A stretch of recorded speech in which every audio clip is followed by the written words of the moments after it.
তিন নাম্বার কথা, সূক্ষ্ম কথা,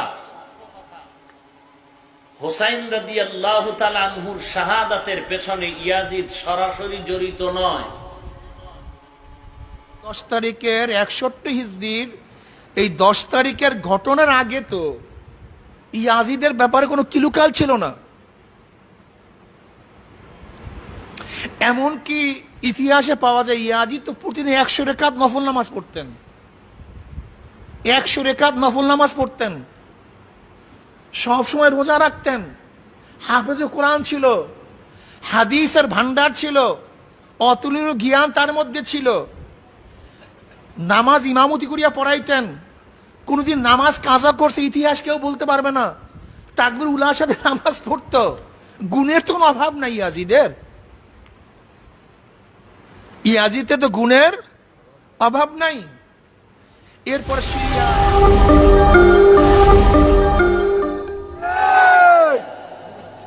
ইসলামের ইতিহাসে, পৃথিবীর ইতিহাসে এই মুনাফিকদের দ্বারা ইসলামের যত ক্ষতি হয়েছে বেঈমানদের দ্বারা এত ক্ষতি হয় নাই। হযরত আলী রাদিয়াল্লাহু তাআলা আনহুর শাহাদাত এই বেঈমানদের উত্তরসূরিরা করেছে। ওমর ফারুক রাদিয়াল্লাহু তাআলা আনহুর শাহাদাত এই বেঈমানদের উত্তরসূরিরা করেছে। ওসমান রাদিয়াল্লাহু তাআলা আনহুর শাহাদাত এই বেঈমানদের উত্তরসূরিরা করেছে। আমার নবীজির কলিজার টুকরা ইমাম হাসান, ইমাম হুসাইন রাদিয়াল্লাহু তাআলা আনহুর শাহাদাতের পিছনে এই বেঈমানদের পূর্বপুরুষদের হাত ছিল। প্রমাণ চান, প্রমাণ প্রমাণ। মুহররম মাস আসলে আমরা আহলে বাইতের পক্ষে কথা বলি, আর এই বেঈমানরা ইয়াজিদকে জান্নাতে পাঠানোর চেষ্টা করে। ঠিক কিনা বলেন? ইয়াজিদের নামের পর রাদিয়াল্লাহু বলতে চায়, ঠিক কিনা বলেন? ইয়াজিদের চামচাওয়া শুনে দাও, গোটা পৃথিবী ইয়াজিদের গোলাম হয়ে যাও। ইমাম হুসাইনের পক্ষে, আমার রাসূলের পক্ষে, আমার মতো একটা রাষ্ট্রপতি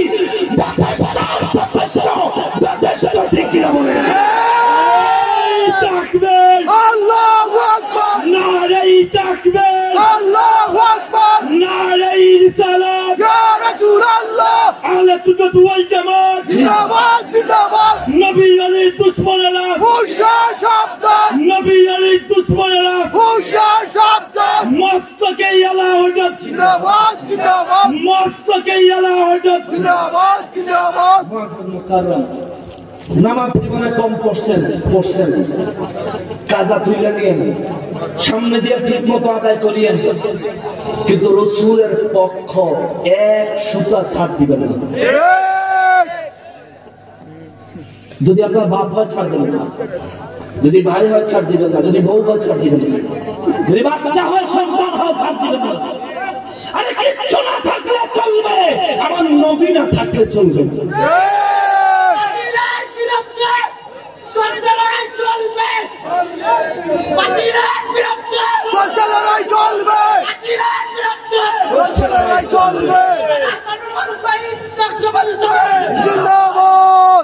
আল্লাহ কবুল করেন।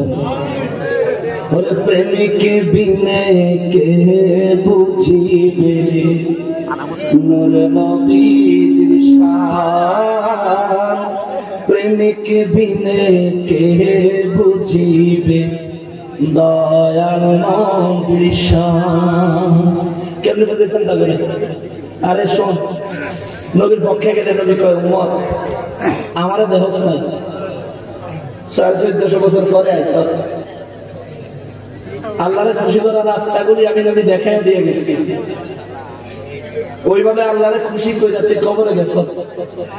তুই দেখ না, তুই দেখ না আমার উম্মত, তুই এমন এক নবীর উম্মত হইছ, এমন এক নবী তুই পাইছ, যে নবীর খাতিরে কিয়ামতের ময়দানে তোর এমন একটা মর্যাদা হবে। এটা দেখা অন্যান্য নবীরা আর শহীদরা আক্ষেপ করবে তোর ওই মর্যাদা পাওয়ার জন্য। সুবহানাল্লাহ। এ মুসলমান, এটা আমার আমল দিয়ে না, আমার আমল দিয়ে হবে না। আল্লাহর আমল, আল্লাহর ইবাদত কিভাবে করলে আল্লাহ খুশি হবে, এইটা তো পুরোপুরি প্রকৃত হাকিকত আমরা জানি না। জানি শুধু নামাজ পড়তে হবে, জানি শুধু রোজা রাখতে হবে, কোরআন তেলাওয়াত করতে হবে, সামর্থ্য হলে হজ করতে হবে, যাকাত দিতে হবে। আচ্ছা বলেন, আমরা কি এগুলির মধ্যে ভুল করি না? ভুল করি না? ভুল তো হয়। ভুল তো হয় রে বাবা, কিন্তু তবু আল্লাহ কয়, আল্লাহ রসুল কয়, কিয়ামতের ময়দানে তোর মধ্যে এমন হবে। সাহাবীরা বলেন নবী গো, ওগো রাহমাতুল লিল আলামিন, ভুলভাল নামাজ পড়েও তাদের এত মর্যাদা কিভাবে হবে? আমার নবী কয়, সাহাবীরা রে, আমার আল্লাহ দরবারে আমি নবী যখন প্রশ্ন করলাম, আল্লাহ আমার উম্মত আপনার বাণী কুরআনুল কারীম, আপনি কুরআনুল কারীমে বলেছেন ওয়ারাতিল কুরআন তারতিলা, তারতিলের সহিত কোরআন শরীফ তেলাওয়াত করো, আল্লাহ আপনি হুকুম দিয়েছেন। আমার সমস্ত উম্মত